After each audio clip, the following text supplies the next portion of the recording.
A lot of my prayers over the last year or so have sounded more like, Lord, fix this relationship, fix this situation, give me an answer, show me what's next, help people understand me. Now, they're not bad prayers. I think we've all prayed prayers like that. But over the past year or so, I've started to realise that while I've been asking God to change my circumstances, what He's instead been doing has quietly been changing me. And it's not the answer I was expecting.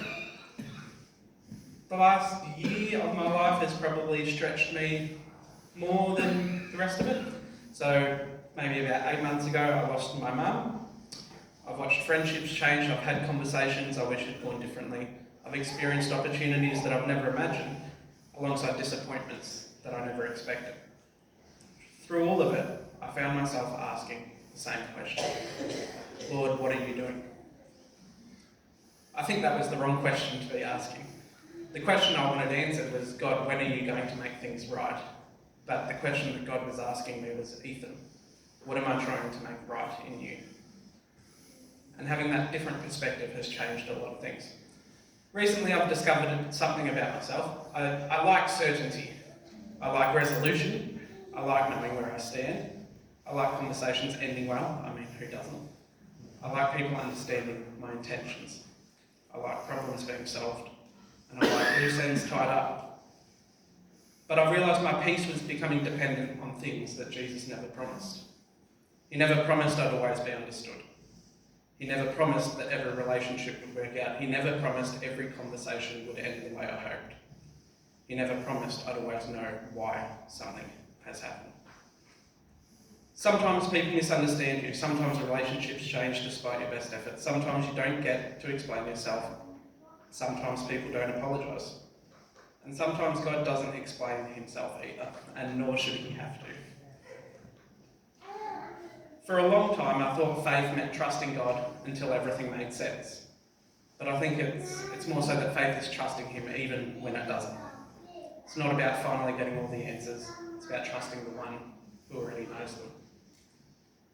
I'd say one of the biggest lessons that God has been teaching me is that I can only be responsible for my part in things. I can choose to apologise, I can choose to forgive, I can choose to speak with grace, I can choose to keep serving. But I can't control how people respond. I can't control what people think of me. I can't control whether someone accepts my apology. I can't control whether every situation works out the way I'd like.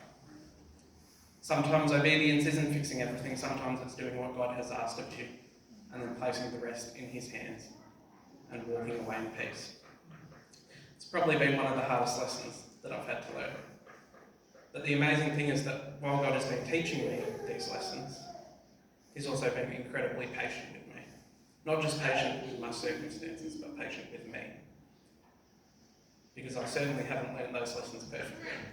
There have been times where I've reacted poorly, times I've spoken before listening, times I've been more interested in defending myself than understanding someone else.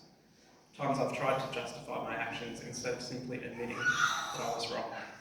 Yet every single time I've come back to him, he's met me with grace.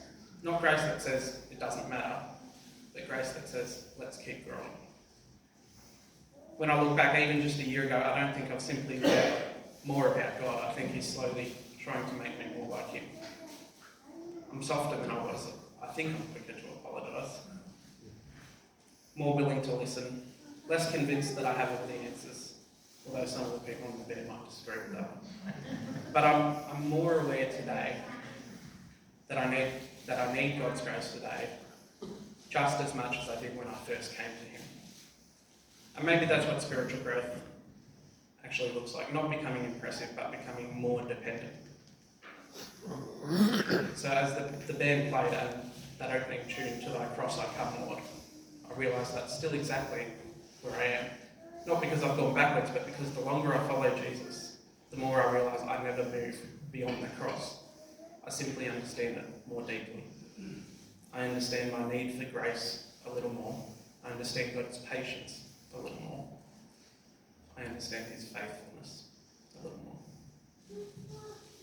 And that's why every day I find myself coming back to the same place. To thy cross I come, Lord. There for me is room. And I'm so thankful that there is.